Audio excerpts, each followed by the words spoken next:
Good morning, good afternoon, or good evening, folks. I'm Chris Estep, joined with my co-host Andy Rodriguez. We're the Full Disclosure Podcast, bringing you part two of our two-part episode with Chris Deacon. Obviously, the content was just too great to fit within one episode, so we're just going to pick right up where we left off on the last one. Please review the first episode to see how the conversation started, and with that, we'll just get right back into it. Chris, welcome back. Episode 1, we were discussing a couple things, and we're going to pick up here on where you wrote about the FEHBP structure and the idea that the government does not directly contract with the PBM. Instead, the carrier oversees the PBM relationship. Why is that structure important for employers to understand? Sure. Yeah, it's sort of shocking for an 8 million life group. They have what we call a carved-in approach to PBM, meaning that the carrier is actually sort of subcontracting to the PBM services, and therefore they are responsible for oversight of, making sure that the terms of the plan are carried out, transparent, pass-through pricing, which is what the government requires. But as you and I know, the carriers are vertically integrated entities, right? So all of the big insurance companies have affiliated and or owned PBMs. They're all part of the same vertical. So United has Optum, and Aetna has CVS, and the Blues have Prime, and Cigna has Evernorth. So when it comes to carrier oversight of PBMs, I'm less than optimistic that there's going to be strong oversight. And I think that goes for PBMs, it goes for stop loss, it goes for any other sort of subcontracted services. If the entity that's supposed to be overseeing the, sort of the carrying out of the terms of the plan and the integrity of the plan, if it's an affiliated entity or an owned entity or part of that vertically integrated run, I think you have to ask yourself a lot of really hard questions about the financial alignment between you as the client and the middleman as the overseer. Yeah, I agree. In your writing on the OPM OIG audit involving the National Association of Letter Carriers plan, the audit found $8.2 million in overcharges tied into hidden pharmacy transaction fees. For people not living inside PBM contracts every day like us, what was the key lesson from that audit? Yeah, so I have an unhealthy obsession, I think, with reading audits, especially of the FEHBP, and in that particular audit, the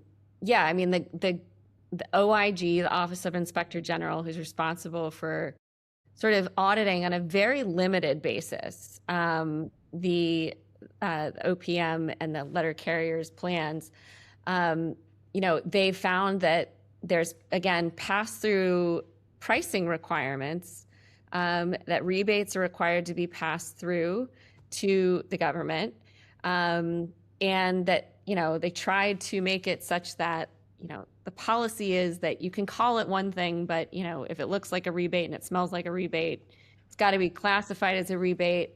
But, there's a lot of creative work that can be done to reclassify fees and such.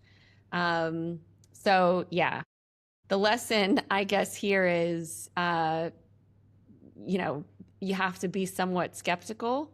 Again, you have to have your financial interests aligned. You cannot have a middleman overseeing a vendor in whose interest, they aren't in your interests. So yeah, we could go through dozens of those audits, but yes, it's important for the federal employee health plan because it's taxpayer dollars and federal employee dollars. But these are symptoms that are, things that are part of almost every commercial health plan across the country, to varying degrees, the same sort of problems that you should be looking out for in your own plan. One of your more recent pieces argued that banning anti-steering and anti-tiering clauses may be necessary but not sufficient, especially for self-funded employers. Why does the path from hospital reform to employer savings still run through the carrier behavior? Yeah, that's a great question, and I'm glad you bring that up because I think it's one of those examples of sort of unwarranted reliance on reform from the top strategy. So, you know, the thought is if you are to remove these clauses from a contract with a middleman, that the market will naturally sort of lead itself to the highest quality, highest value providers, and therefore lower cost, and there would be some competitive forces in play. When the fact remains that carriers and hospitals, they sit on the opposite side of the table, and quote unquote negotiate rates on behalf of employers. But do they really play hardball with each other for the sake of the employer? I don't think so. I think both have a vested interest in keeping costs and prices as high as possible, without sort of bringing drastic reform upon themselves. So I think they're happy to play kabuki theater, and I think removing those anti-steering and tiering clauses, it will give them sort of the facade of being able to compete and get more competitive terms. But I don't think either has a particular interest in lowering costs for employers. I just don't. You wrote that the employer sees a network, but the carrier sees a portfolio. That line is pretty brutal. What does that mean exactly? Yeah. So, we look and see a network of providers in our doc find tool, right? Because we're trying to find care for our employees or our loved ones or our spouses. But when, when a carrier looks at their network, that is their product, right? It is their portfolio of earners, so to speak. And they really have a vested interest in making sure that those providers in their network are happy, they stay in their network, because without a network, what are carriers, right? It is their product. It is their value proposition. It is what they are selling. Without it, they have nothing. So they have to sell employers on this idea of, without a network, you have nothing. I think, unfortunately, it's gotten into so far into the psyche of the American patient. We're so scared to go out of network. The first thing we think, in network, out of network, not best quality, quality ratings. Like, it's unfortunate that network has become such a part of our lexicon because, it should be more based in, value and quality, as opposed to who did the better deal with Blue Cross Blue Shield, Aetna, Cigna, or United. Yeah, you know what? I think I'm guilty about that too. I mean, I do the same thing. What's We in all network are. and what's Yeah. out of network. Yeah. You also wrote about a situation where the same carrier administers claims and provides stop loss. On the surface, that can look efficient. What should employers understand about the structure before assuming everything is aligned? Sure. I will add that not only is it sold as an efficient product, meaning you don't have to get another data integration feed, it saves because we're all with the same, entity. Not only that, but they also make it prohibitively expensive often to carve it out. So not only are they telling you it's best to keep it in, but also it's going to cost you a lot of money if you want to move this to a different carrier. So Right. we might, posture whether there are some anti-competitive issues there, but fundamentally, the financial incentives when they are with the same carrier. So you have an entity that's processing claims and has the ability to determine when those claims are processed. So you have a service date, and then you have a date of adjudication and date of payment. Those are different things. And then your stop loss contract and terms are dependent upon not necessarily service date, but claim processing date and payment date, right? So, for example, if I have my stop loss with the same entity that is my carrier, or my TPA, I might incur a claim, have a service date of May 2025, right? And I might hit my threshold from a service, right? So the claims incurred in May equal $500,000. However, of all, those claims that are hitting that threshold, 250,000 of them are pended, delayed, reprocessed. And they don't actually get finally adjudicated for purposes of the stop loss contract until, let's say, April 2026. Well, if my threshold is, let's say, $200,000, that means that I've only received, $50,000 in reimbursement in year 2025 and $50,000 in year 2026, when I should have received, that whole aggregate amount over my stop loss threshold in the year that those data occurs. And the response is going to be, well, there's a variety of reasons why claims can be processed, later than they should, or 270 days or 360 days, whatever they are. But the fact remains is they have a financial incentive to manipulate when those claims get paid in order to serve their financial bottom line. And again, I think if there's one thing your listeners will take away from this is follow the money.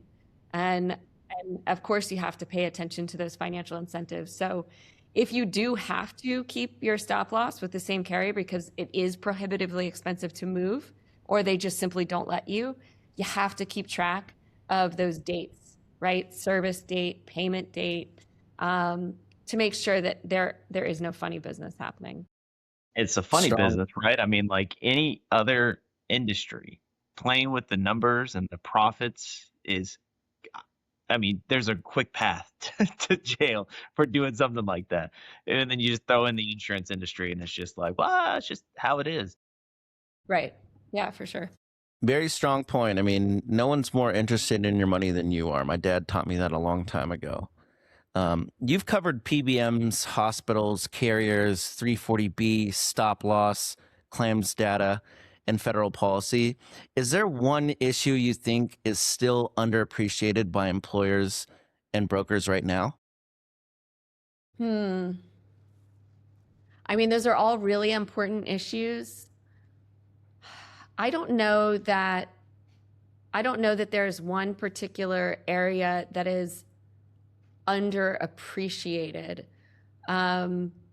except for all of them. I mean, I think that there's a sort of small number that are paying a lot of attention, and there's a very large number that are paying very little attention. And I think, that's probably, fundamentally the issue. I do have to say, though, that if I were to focus on one area that you're going to get the biggest bang for your buck, or, as an industry, is the role of the consultant broker and understanding their economics. Because at the end of the day, we can't expect every employer to become an expert on claims and stop loss. And, as much as we would love them to, they are relying on these brokers and consultants for unconflicted advice. And, unfortunately, I think that they continue to think that it's completely unconflicted when we know it's not. We know the economics just read their 10Ks. We know that there's economic incentives here that are not aligned with the employer. And yet we continue to have this over-reliance on this particular field.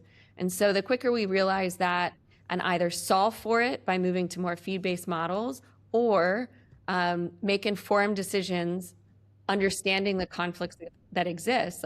I'm not saying you have to fire your broker. I'm saying you have to understand that the broker is getting a commission based on the recommendation to you. So understand that when you're making your decision. Maybe you discount their opinion, right? Maybe you take that into account. So yeah, I think that is probably, because that's where everything then flows, right? I think that that's like a choke point for employers. Yeah, I like that. What I like about your work in general, Chris, is that it does not just point out problems. It gives employers a better way to think. Because once you help people understand where the blind spots are, the next question becomes practical. How do they choose partners who help them see around those blind spots? Which brings us to our next segment of finding the right partners in a more transparent market. Healthcare benefits are getting more complex, not less. Employers are being asked to manage rising costs, new fiduciary expectations, changing regulations, vendor complexity, employee disruption, and a marketplace that just doesn't always make money easy to follow. That's exactly why the right partner matters. As a strong broker, consultant, PBM, carrier, TPA, or stop-loss partner should make the employer smarter. They should simplify the process, explain the trade-offs, identify risk, challenge assumptions, and make sure the employer has enough information to make a confident decision. It's about knowing what to look for in partners they choose. Because in your writing, you've pointed out a lot of green flags and a lot of red flags employers should recognize before they sign a contract, renew a plan, or even accept a recommendation. So, question I have for you, Chris, is when an employer is evaluating any healthcare partner, whether it's a PBM, carrier, TPA, stop loss, broker, consultant, or what have you, what are the biggest green flags that they should be looking for, and what are the biggest red flags that should make them pause? I love this question because I'm going to give you my best attempt at a visual. So when I'm evaluating, and I help employers evaluate these types of things, I sort of want them to visualize themselves and the potential vendor/partner. But I always want them to start thinking about this vendor as a vendor first, a contractual counterparty. They are not yet a partner. They haven't earned that right to call themselves a partner. Now, in terms of green flags, right? The green flags are going to get us more aligned to be closer to partners, and the red flags are going to pull us apart so that we're really just contractual counterparties. What are those green flags? Transparency, right? Are you giving me the data to prove out what you're telling me on paper? And so if that's a point solution, I need to see not only your ROI, I need to see your ROI methodology. I need to be able to poke it and prod it. PBMs, you're getting your claims data. You're understanding your complete model and pricing with your PBM. With your TPA, I'm getting all of my claims data. I'm getting all my financial information. You get the picture. So as much transparency as possible is going to get us closer to that alignment. Are our financial incentives aligned? Do you make more money when I spend more money? Red flag, right? Big red flag. We are not partners. We are contractual counterparties. Do you do better when I do better, right? Green flag. Do you make more money when the system is more broken? Red flag, right? So I think that, those are the biggest ones. There's obviously others. But again, to do that visualization, the more green flags you get, the more aligned you get, the more you earn yourself the right to call yourself my partner. Please do not call yourself my partner. There's nothing more condescending to me, right, than when I have an entity across the table who does not share my interests, who does not look out for my bottom line, who does not look out for my dollar, and they then call themselves my partner in my health plan. No, you're not. You're doing a service for me. There are some ways that we want to accomplish the same goal, but that does not make a partner. So I have clearly very strong feelings about that word. I love everything about that. It's so true because you'll see any type of nauseating presentation from any type of vendor out there, and a lot of times they'll start with, "Well, we are a trusted partner. We are your trusted partner in this." It's a huge assumption before you even sign the contract with them, and then just getting the data is just the most important part of it, because you need to be able to see, are you coming to this table with like the clearest of intentions, or are you coming to this table with some of the cloudiest visions imaginable with it? And I love that. I love everything about that. And great visual. You did your best at it, and it was fantastic. So come proposal time. What should an employer be asking their broker or consultant to make sure the process is complete, well documented, and focused on the best fit for the plan? Are we talking about when you're retaining your PBM broker, or I'm sorry, your broker consultant, or when your broker consultant is helping you retain a vendor? You know what? Let's shake it up. Let's put both in there. Okay. So when you are in the hunt for your broker consultant, I think that you should consider breaking those two things out, right? I can't tell you how many times I hear, well, yeah, but they place all these other things for us, therefore we're going to use them. And I think, again, so going back to my visual on the partners and are you aligned, oftentimes a consultant or somebody that's advising in that consultant capacity, their advice might be different than what that sort of brokerage hat might wear. And I think it's difficult to wear the same hats. I don't think it's impossible. That being said, you have to look out for where they're getting their money, right? And a 408b2 disclosure that's required is a good first step, or their 5500, but you have to probe further. You can't take generic, we're not sure how much we make off of this, and get down to the enterprise level. Like, okay, you broker might not earn commission off of me going with Cigna, but does your enterprise, right? Does the big company earn money? Do I contribute to a headcount? You have to know these things.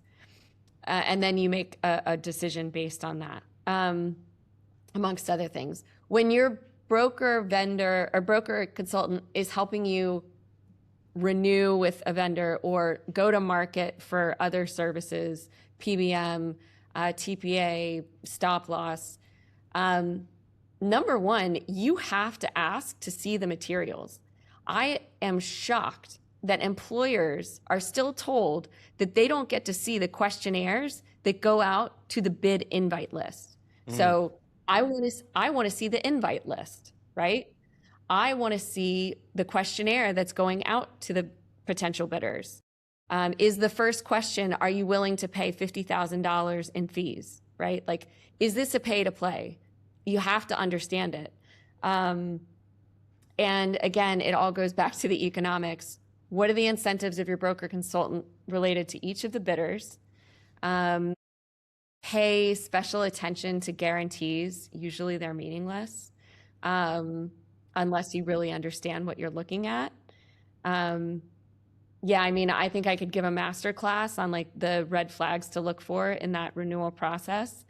But, if they're willing to be transparent in the data and put it in writing what they will give you, I have much more faith in everything else they're saying and promising me than if they're saying, yeah, we can do all of these things under the sun for you and save you boatloads of money, but we're not going to let you see the data.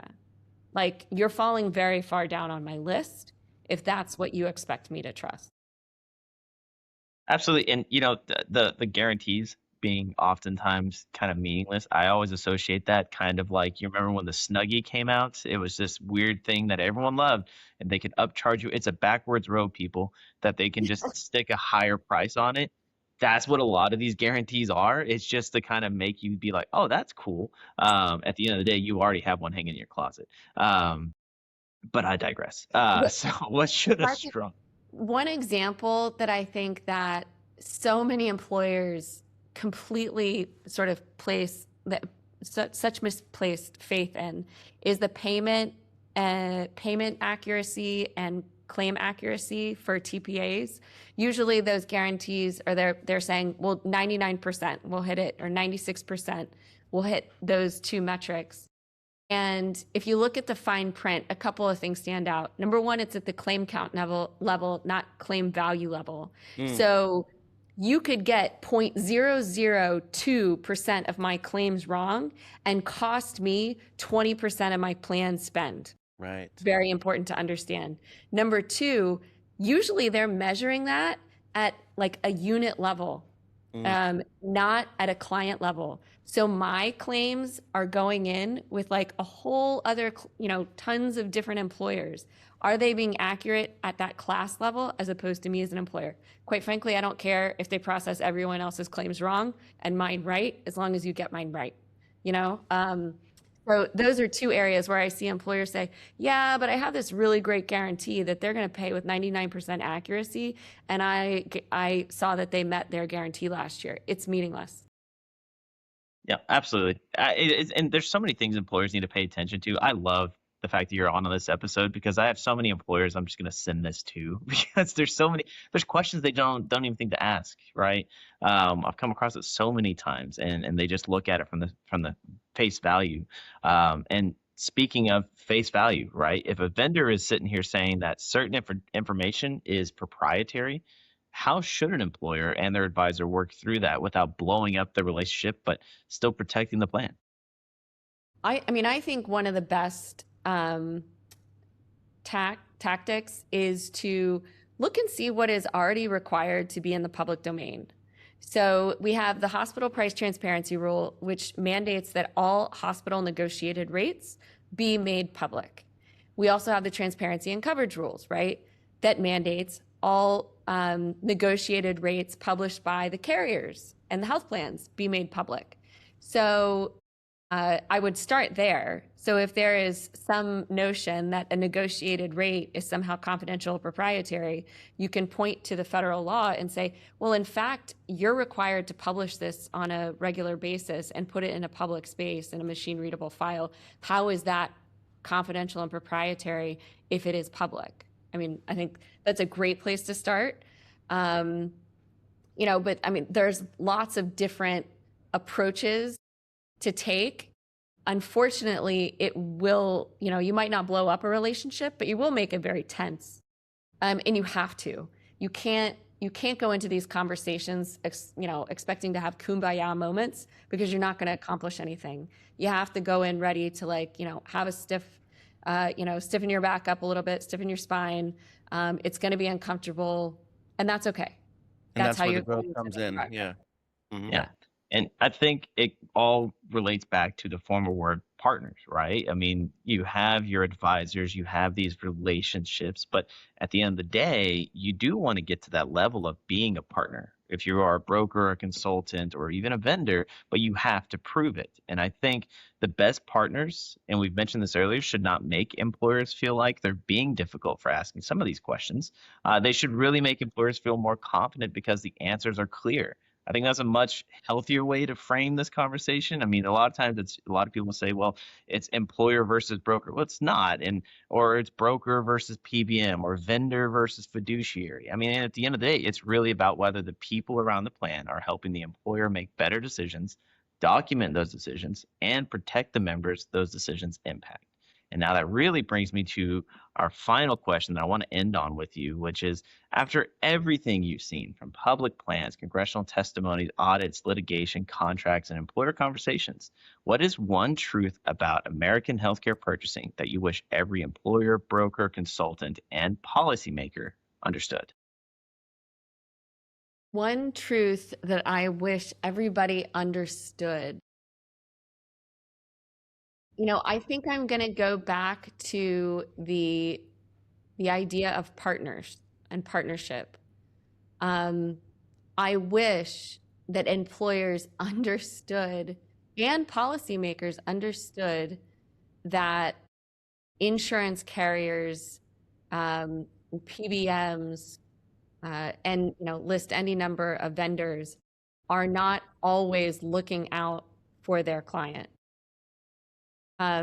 Very few look under the hood of the economics of the relationship to inform themselves as to why that might be, and whether that's vertically integrated entities that don't have an incentive to lower prices or costs, or whether that's you have an incentive to inflate bills and pricing so that you can keep shared savings.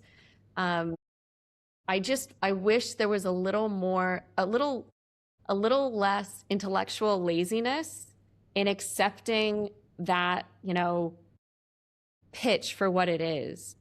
Every insurance carrier out there has the same tagline, lowering costs and improving healthcare for our communities and members, or some iteration of that. Like, don't take it at face value. Like, listen to an earnings call, read their investment documents, and certainly talk to an employer, and you can actually begin to understand the economics of this business model, and understand why that, that tagline is not earned. And certainly the term partnership is not earned yet. Chris, this was incredible. We really appreciate you taking the time to come on and help unpack a topic that is technical, uncomfortable, and quite frankly, long overdue. What I appreciate about this conversation is that you brought a complicated issue back to the people it impacts: employers making decisions, advisors guiding those decisions, and members living with the results. The theme is simple. If a plan sponsor is responsible for the decision, they should be able to understand the decision, follow the money, ask hard questions, and then get clear answers. If someone tells you what information is proprietary, maybe the next question should be proprietary from whom? The person writing the check? Because at the end of the day, hiding behind complexity does not make the system better. It just makes accountability harder. As always, if you're an employer or a broker listening to this, the takeaway is simple. You don't need all the answers, but you do need visibility. So if something doesn't make sense, it's probably worth digging into. And we'll keep helping you dig. This is Full Disclosure. We're Andy Rodriguez and Chris Estep. Talk soon.